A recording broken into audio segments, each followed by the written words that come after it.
বিসমিল্লাহির রহমানির রহিম। আসসালামু আলাইকুম everyone, welcome back to my channel ওহিজুইস কিচেন। আশা করি সকলে ভালো আছেন। আপনি যদি আমার চ্যানেলে নতুন হয়ে থাকেন তাহলে প্লিজ আমার চ্যানেলটাকে সাবস্ক্রাইব করে আমার পাশেই থাকবেন। আজকে আমি আপনাদেরকে আলু দিয়ে দারুণ একটা রেসিপি শেয়ার করব। এজন্য এখানে আমি 200 গ্রাম আলু সিদ্ধ করে নিয়েছি। আপনারা এখানে যে কোনো আলু ব্যবহার করতে পারবেন। এবার আলুগুলোকে আমি ম্যাশ করে নেব। এজন্য একটা বোলে আমি আলুগুলোকে আগে গ্রেটার দিয়ে গ্রেট করে নিচ্ছি। এতে করে ম্যাশ করতে সুবিধা হবে এবং কোনো প্রকার লাম্পস থাকবে না। আপনারা চাইলে কিন্তু হাত দিয়ে ম্যাশ করে নিতে পারেন। আমি সবগুলো আলু ম্যাশ করে নিয়েছি। এবার হাত দিয়ে একটু মথে নিচ্ছি। ভালোভাবে একটু ম্যাশ করে নিতে হবে যাতে কোনো প্রকার লাম্পস না থাকে।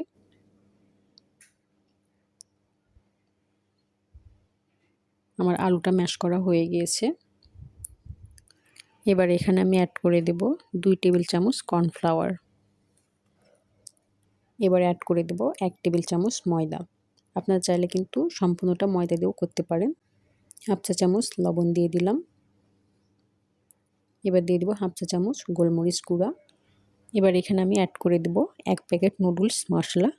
এটা সবার বাসাতে কিন্তু থাকে, হাতের কাছে না থাকলে স্কিপ করতে পারেন, তবে এটা দিলে টেস্টটা অনেক ভালো লাগে। এবার সবগুলো একটু হাত দিয়ে মেখে নিচ্ছি। এভাবে আলুর একটা সফট ডো রেডি করে নেব। এবার এখানে আমি একটা সুজির প্যাকেট নিয়ে নিয়েছি। আপনাদের বাসায় লবণ, সুজি বা আটা যে কোনো প্যাকেট নিতে পারেন। এবার প্যাকেটের মধ্যে আমি আলুর ডোটা নিয়ে নিচ্ছি। আপনাদের কাছে পাইপিং ব্যাগ থাকলে এটাতেও কিন্তু করতে পারবেন, তবে আমি খুব সহজে দেখানোর চেষ্টা করেছি বাসায় থাকা উপকরণে। এবার কাঁচি দিয়ে আমি এক মাথায় একটু ছোট করে কেটে নেব।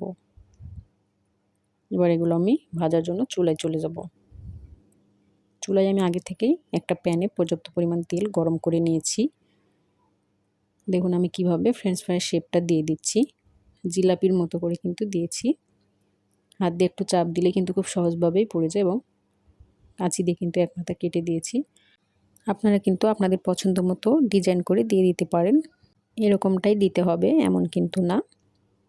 এভাবে আমি প্রত্যেকটি ফ্রেঞ্চ ফ্রাইয়ের শেপ দিয়ে দিচ্ছি।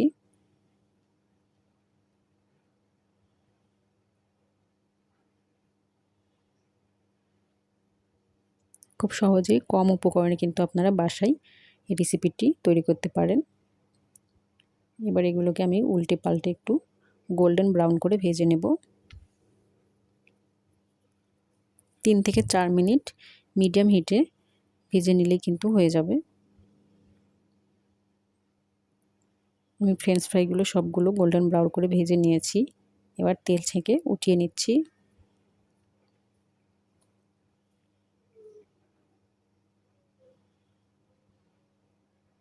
দেখুন কতটা সুন্দর হয়েছে। বাচ্চারা কিন্তু খুব পছন্দ করে। এভাবে কিন্তু আমি সবগুলো ফ্রেঞ্চ ফ্রাই ভেজে নিচ্ছি। আপনারা কিন্তু এই রেসিপিটি বাসায় অবশ্যই একবার ট্রাই করবেন। খুবই কম উপকরণে এবং সহজভাবে কিন্তু তৈরি করা যায়।